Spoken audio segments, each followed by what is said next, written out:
In Plateau State, the police command has arrested a clergyman who faked his abduction twice for ransom. The pastor, together with three other conspirators, burnt a vehicle belonging to a senior pastor and other vehicles and property to cover up his crime. Phonom Joshua reports. The release by the Plateau State Police Command concerning a pastor from a non-denomination in Plateau State who faked his kidnapping has just residents troubled. He was kidnapped twice, and on both incidences ransom was paid to secure his release by the kidnappers. But his luck ran out this time when he was picked up by the police operatives in an isolated area, and upon investigation, he confessed to his crime to the authorities. On the 30th of December 2022, our men at National Bomb Division were patrol at that Babale area where he was found and rescued to the division, and we discovered that he has been somebody that has been reported to have been kidnapped on previous occasion, but upon further interrogation it was revealed that the pastor staged his own kidnapping, and he confessed to that effect.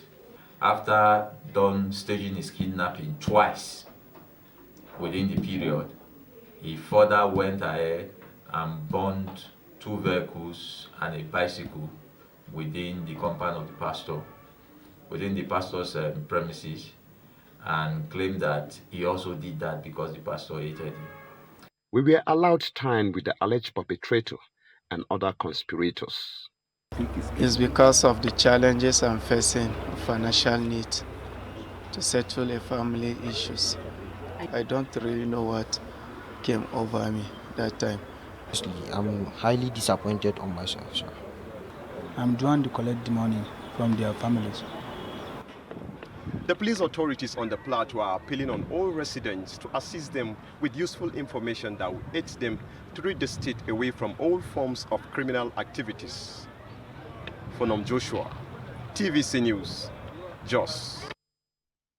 And in Zamfara State, a retired Colonel, Rabiu Yandato, who gained freedom alongside his children after 9 days in captivity, has described his abduction as blessing in disguise. He said he had the opportunity to discuss critical issues with some notorious bandit leaders, including those on the wanted list of the Nigerian security agencies. Colonel Yandato retired, and his children were on the 1st January along Gusau Safi Road. The former Zamfara Road Traffic Road Agency boss confirmed that ransom was paid for his release.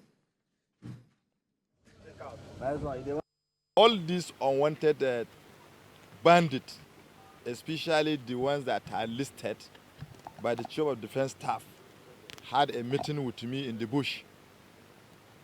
We discussed so many issues. I was not beaten.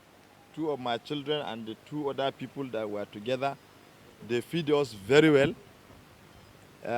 They give me opportunity to talk. So there is so many things and so many messages. I think why they did not take a drastic or a very bad action against me was because they have a lot of messages which they want to pass to the country. The Edo State government says efforts are still ongoing to rescue the remaining victims of Saturday's attack at the Tommy Kimi train station in Gweben local government area. The state government also said 20 passengers were kidnapped in the attack and not 31. Commissioner for Communication and Orientation, Chris Osa Nehikari, said this while giving an update of the attack on Wednesday. Mr. Nehikari said 13 out of the 20 passengers are still held in captivity. He also added that 7 persons have been rescued by a joint operation of security operatives, assuring that efforts are ongoing to rescue others.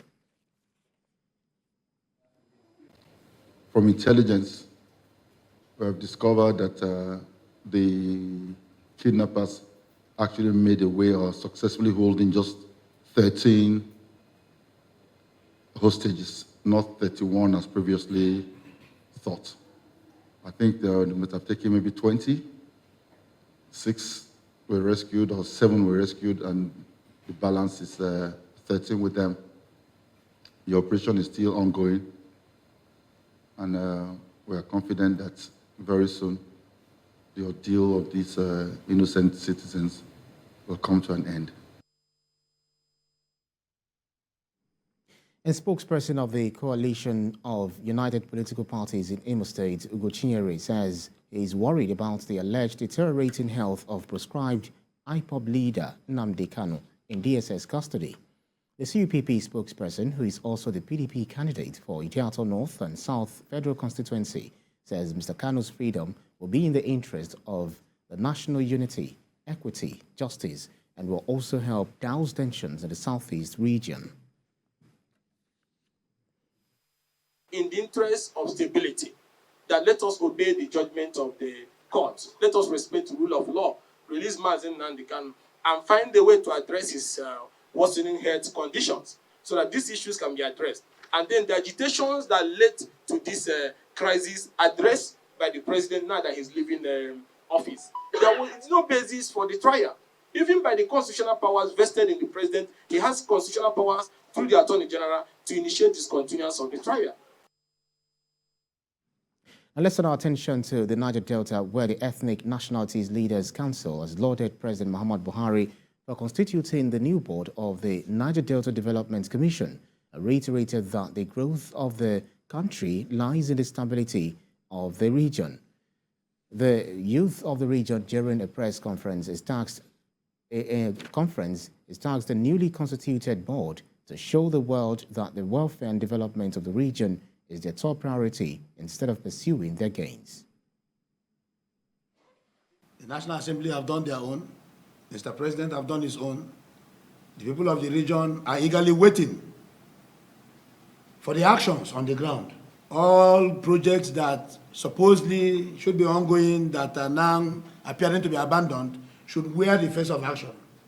This new board now, they should try and deviate from what the other boards, the critical committees, some of the wrongs that they are doing. They should do their own particular thing for us. This body is awake and watching very keenly. You take it politically, we come for you. We're not here to tolerate nonsense anymore. Excesses of political parties on the NDDC must be stopped.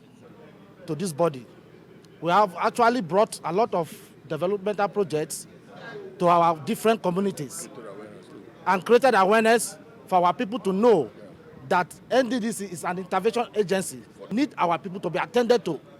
They listened, they have done that. We need the roads that were damaged to be rehabilitated instantly. They did that.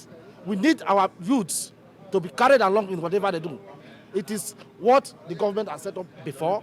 It is what they have to do, and it is what they have done. We are happy. We are still ready to bring development to Niger Delta region and to Niger Delta youths. That is our focus.